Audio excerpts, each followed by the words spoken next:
I'm tired of negativity. It's cold, it's miserable in the state of New Hampshire. I say we turn things around. Let's get some optimism in this world because I desperately need it.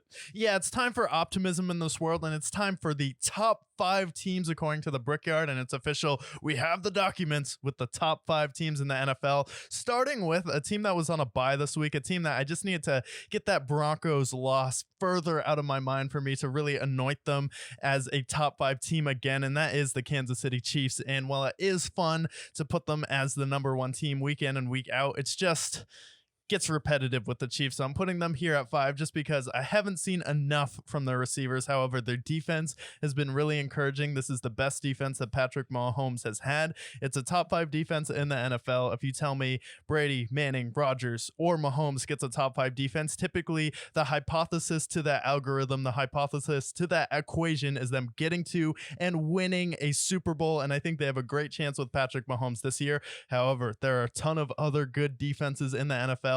And they also have a complement of weapons around them. And I just haven't seen enough from Rashee Rice yet to fully embrace him, wrap my arms around him. Travis Kelce seems like he's been banged up. And then we have the whole weird Taylor Swift drama, which is another reason to put them at 5 because I'm sick of seeing it week in and week out and the media companies having nothing better to do than to just pump out a couple trying to enjoy some alone time. So Travis Kelce, part of this is on you this year. Why you're one of the 5, why you're at 5 in the top 5 list this week, but I do need to see that offense step up and dominate the way we're used to seeing the Chiefs doing that. Once they do that, I'll put them back at number 2.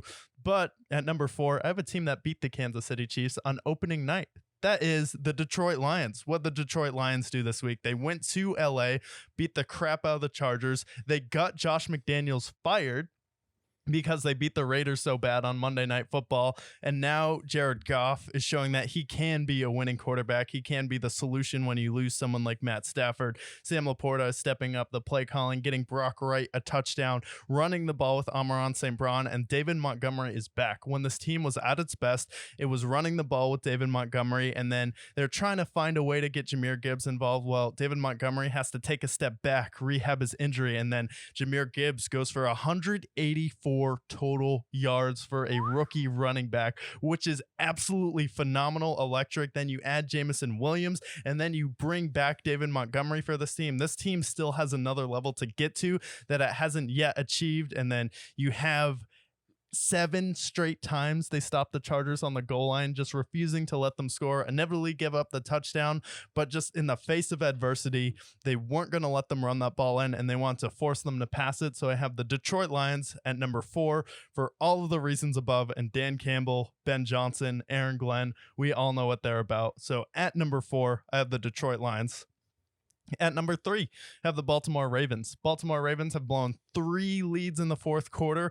However, they have looked like one of the most dominant teams in the NFL this year, blowing out the Lions at home. And then that was one of their most impressive wins. And then just taking teams to tasks week in and week out, really dominating. Kyle Hamilton has emerged as one of the best safeties. In his rookie year, he was the highest rated safety by Pro Football Focus. You add Roquan Smith, and then that John Harbaugh-led defense has been one of the best defenses in the league, leading the NFL in sacks. Then you have Lamar Jackson, big trust himself. He's been getting it along in that new offense, playing more spread football. Mark Andrews is getting involved, but the Baltimore Ravens are going to be a force to be reckoned with when it comes to playoff time. They're playing tough AFC North football. So for right now, they're at number 3. Why are they at number 3? Oh, yeah, because they lost to the number 2 team. The Cleveland Browns are at number 2.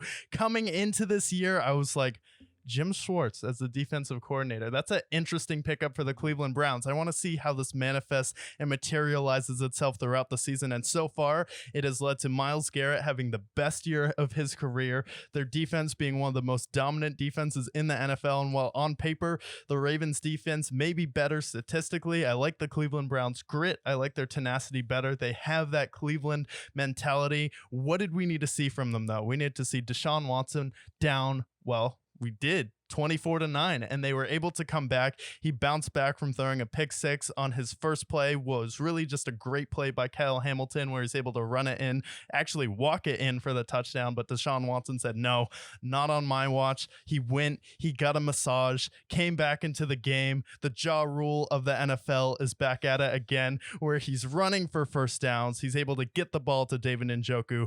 Jerome Ford is one of the better running backs filling in for Nick Chubb. And then you bring back Kareem Hunt, who had a manly, just man play at the goal line where he was bringing other players on the defense into the end zone with him. He was not going to be stopped.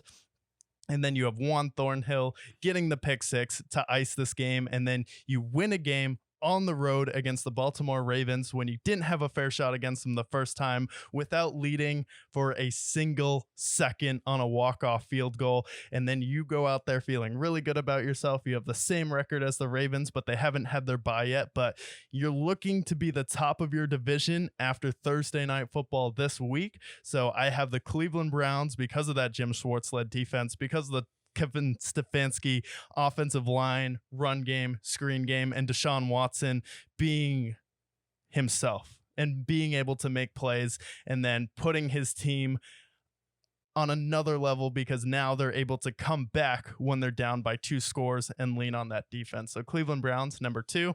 At number 1, Philadelphia Eagles. It's not that complicated. They have the best record in the NFL. They made the Super Bowl last year. A.J. Brown is on a historic run this year. They're on their bye week this week, but that's the only reason why A.J. Brown didn't go for 125 yards and a touchdown. Jalen Carter is a monster on that defense. He's getting better week in, week out. They traded for a safety from the Tennessee Titans, so that secondary, they're going to shore up some of their problems there. And then just in the NFC, they're easily the most dominant team. Go out there and beat the Dallas Cowboys by out-coaching them. Seemed like a pretty even matchup, but Jalen Hurts was on one leg, and that was enough to beat that vaunted Dallas Cowboys defense. And then Devontae Smith had a sighting in that game, and they weren't even able to run that game versus the Dallas Cowboys, but they are still able to find a way to come away with a win, stop the Cowboys when they needed to. Their offense did get back down, but they have the best record. Their defense is coming alive. They have another level that they can go to. And then Thanksgiving starts the real football season. And I think the Philadelphia Eagles still have another level to go to because you have a new defensive coordinator, new offensive coordinator, but Nick Sirianni is the dog. He has systems in place that are easy to understand, which makes it easy for our talent to take over. He planted the roots. Those roots have grown and manifested. People thought he was crazy, but they are strong, immovable. They have the best O-line, one of the best defensive lines in football, and they are now the best team in football. Amen. I needed this positivity. It's just positivity. We're back. The positivity gun. We have the documents. We have the documents. And what a list. The best list. Some may say the best list in all the NFL. And that is the Brickyard's top 5.